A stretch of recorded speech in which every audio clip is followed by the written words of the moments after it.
Assalamualaikum warahmatullahi wabarakatuh, teman-teman kelas IPA. Semoga teman-teman dalam keadaan sehat dan makin semangat belajarnya. Oke teman-teman, kita masih melanjutkan pembahasan PAT Mandiri IPA kelas 8 kurikulum 2013. Ini adalah bagian ketiga atau part ketiganya. Sebelum dimulai, kita buka dulu dengan basmalah. Bismillahirrahmanirrahim.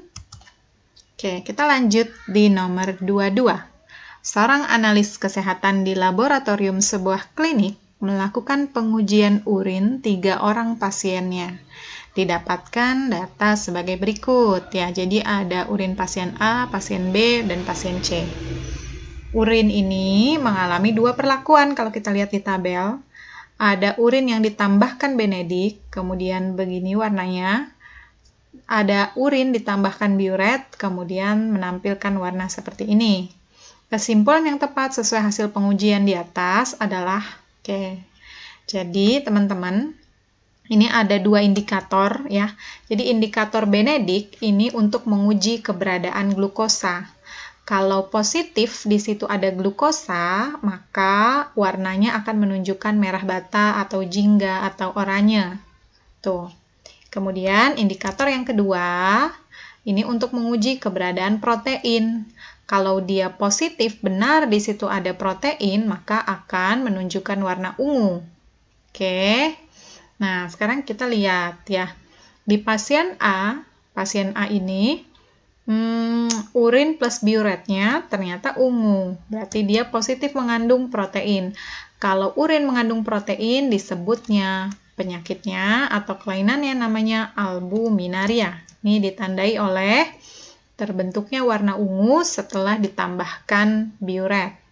Tuh ya. Nah, pada pasien B, ketika urin ditambahkan benedik, ternyata merah bata nih. Tadi lihat di sini ya. Artinya dia positif glukosa. Kalau urin harusnya nggak boleh ada glukosanya. Kalau ada glukosanya, ini berarti pasien ini menunjukkan indikasi penyakit diabetes. Oke. Sementara pasien C, tidak ada merah bata maupun ungu ya, jadi ini tidak ada perubahan. Oke. Nah, berarti kita cek kesimpulan yang mengarah pada 2 ini tadi ya. Kita cek yang A. Pasien A menderita albuminaria. Betul, di sini cocok karena saat diuji dengan biuret berubah ungu. Betul, pas alasannya betul. Indikasinya atau nama penyakitnya juga betul. Jadi jawabannya yang A. Oke, gampang ya. Kita lanjut ke nomor 23. Nah, ini sudah mulai fisika nih. Pernyataan yang benar ditunjukkan oleh nomor. Oke, ini tentang tekanan. Kita cek ya. Tekanan termasuk besaran turunan. Betul? Betul ya, tekanan itu masuk dalam besaran turunan. Yang kedua, satuan sistem internasional untuk tekanan adalah Pascal. Betul ya, ini diambil dari nama penemu yang sesuai dengan bidang di tekanan ya, yaitu Blaise Pascal. Tuh, jadi seperti kalau di gaya ada Newton satuannya, nah itu juga untuk menghormati penemunya.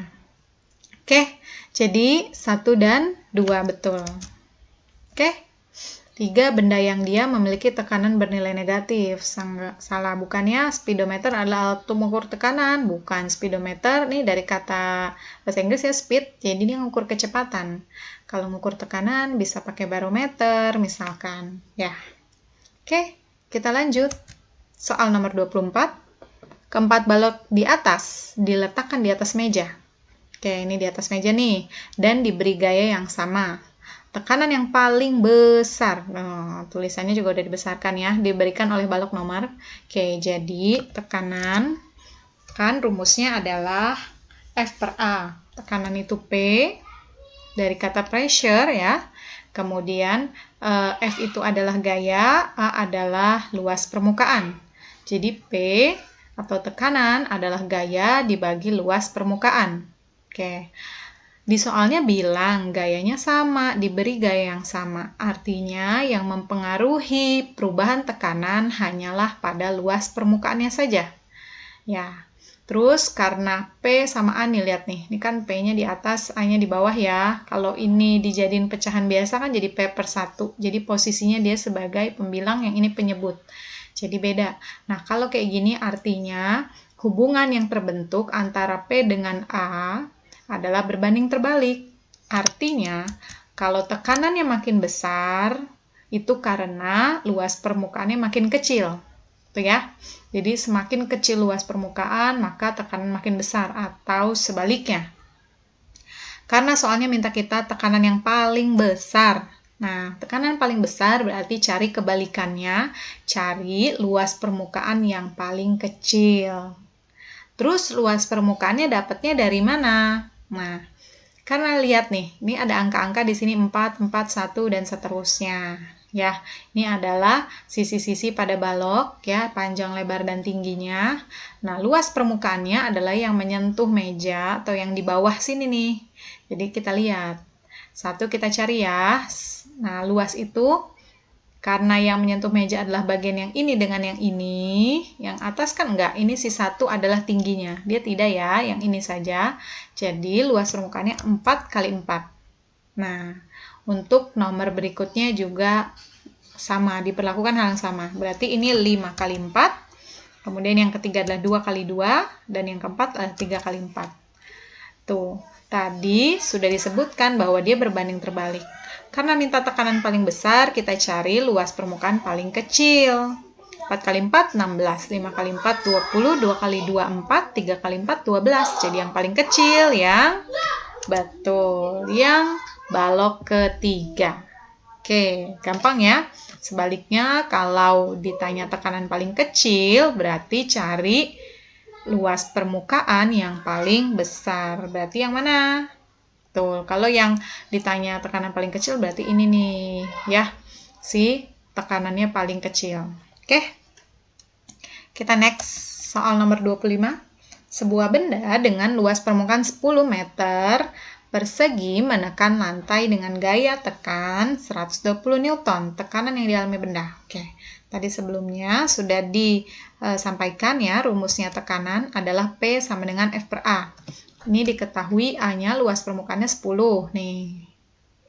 Kemudian gaya tekan F-nya 120. Yang ditanya adalah tekanan P. Tadi rumusnya ini ya.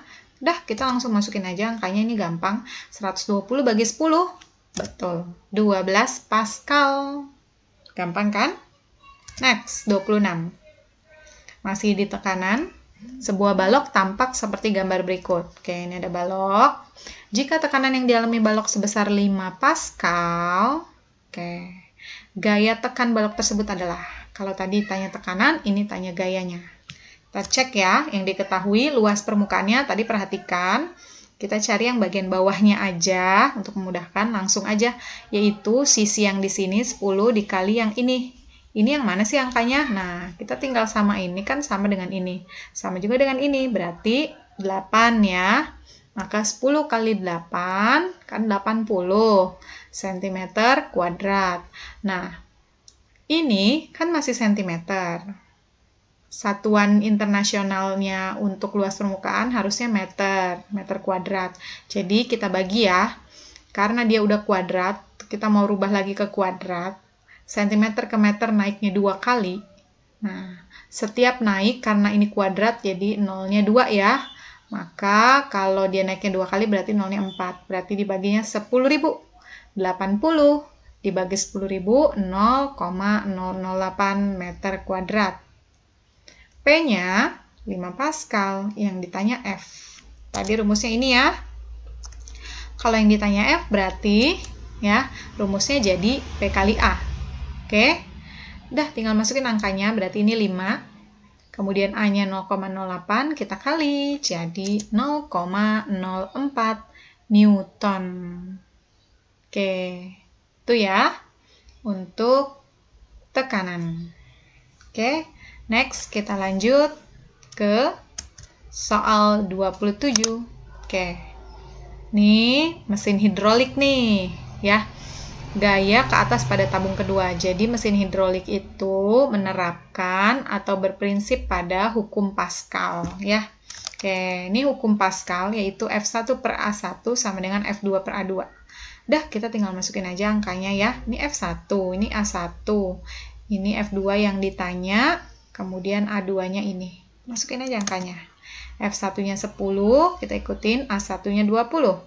F2-nya yang ditanya, A2-nya 100. Kali silang ya, ini kali begini, terus yang ini kali yang ini. Jadi F2-nya adalah 10 kali 100 dibagi yang sebelah sini. Kan ini kali silang gini nih. Nah, dibagi sisanya yang ini. 10 kali 100 per 20 adalah 50 Newton. Oke, gampang kan? Itu ya, itu adalah tekanan.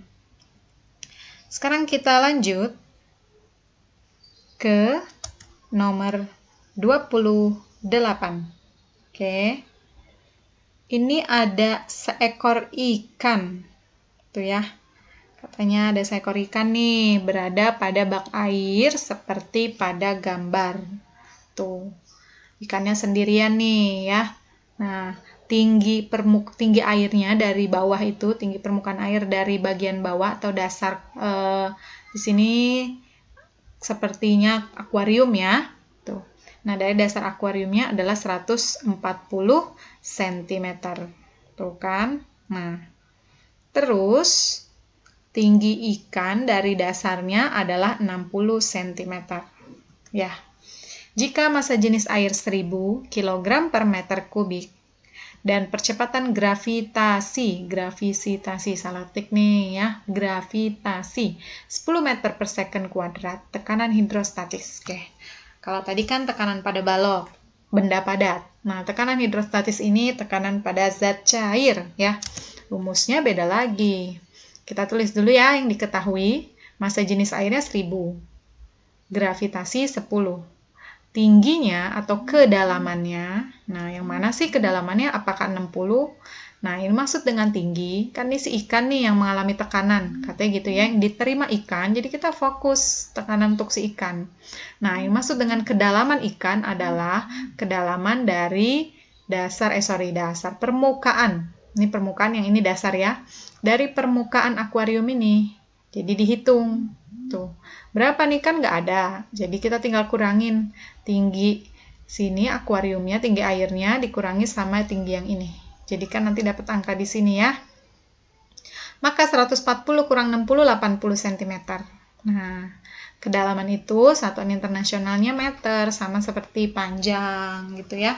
Jadi kita rubah cm ke meter dibagi 100 jadi 0,8 meter. Yang ditanya tekanan hidrostatis. Rumusnya adalah ρGH. Massa jenis kali gravitasi dikali kedalaman. Rho-nya 1000 atau massa jenisnya 1000 tadi, gravitasi 10, kedalamannya 0,8 yang ini. Jadi, hasilnya 8000 Pascal atau nama lainnya Pascal adalah Newton per meter kuadrat. Oke, gampang ya. Next, 29. Oke. Ini udah ketahuan, muncul duluan, nggak apa-apa ya. Kita bahas biar ketahuan. Perhatikan data pada tabel berikut. Ada benda 1, 2, dan 3. Jika ketiga benda dimasukkan ke dalam bejana berisi raksa yang massa jenisnya 15 gram per cm kubik, jadi si raksa ini massa jenisnya 15 gitu ya. Mereka ini semua benda ini dimasukkan ke dalam raksa. Posisi benda yang benar. Oke. Jadi ini hukum Archimedes nih teman-teman ya. Waktu di soal Indramayu sebelumnya kita bahas ya. Jadi hukum Archimedes itu memungkinkan ada 3 kemungkinan benda mengalami 3 posisi kalau dimasukkan ke dalam zat cair. Jadi ada yang tenggelam, melayang, terapung. Kita cek ya. Nah, untuk mengetahui posisinya di mana, kita harus cari tahu dulu massa jenis bendanya masing-masing ya, karena ini yang mau kita bandingkan nanti. Nah, massa jenis benda Rho adalah massa dibagi volume. Jadi kita tinggal langsung bagi nih, massa bagi volumenya.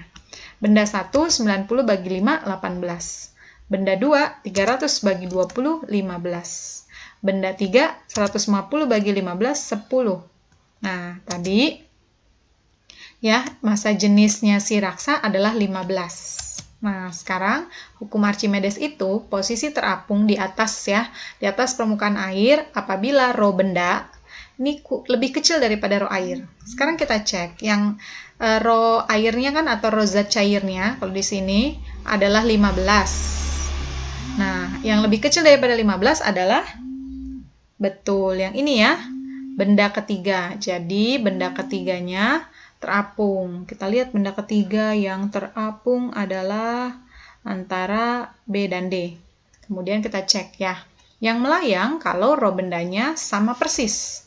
Yang sama persis yang mana sih? Yang ini 15 ya, benda kedua. Jadi benda duanya melayang nih. Udah pasti yang D jawabannya. Sementara tenggelam itu apabila rho bendanya lebih besar. Jadi ya tenggelam nih, si 18 kan lebih besar daripada 15. Makanya benda satu ada di bawah. Oke, gampang ya. Next. Soal ketiga. Nah, ini juga sama, udah dicoret duluan. Kita cek. Pernyataan yang benar mengenai sifat cahaya. Cahaya dapat merambat tanpa medium perantara. Betul ya. Kenapa? Ini disebutnya gelombang elektromagnet karena dia bisa merambat tanpa medium. Cahaya dapat menembus benda bening maupun benda gelap. Salah. Dia hanya benda bening, benda gelap tidak. Cahaya dapat dibiaskan. Betul. Cahaya dapat dipantulkan sempurna pada bidang tidak rata. Salah. Harusnya pada bidang yang rata. Jadi, yang betul sifat cahaya adalah 1 dan 3. Oke teman-teman, ya sampai di sini dulu.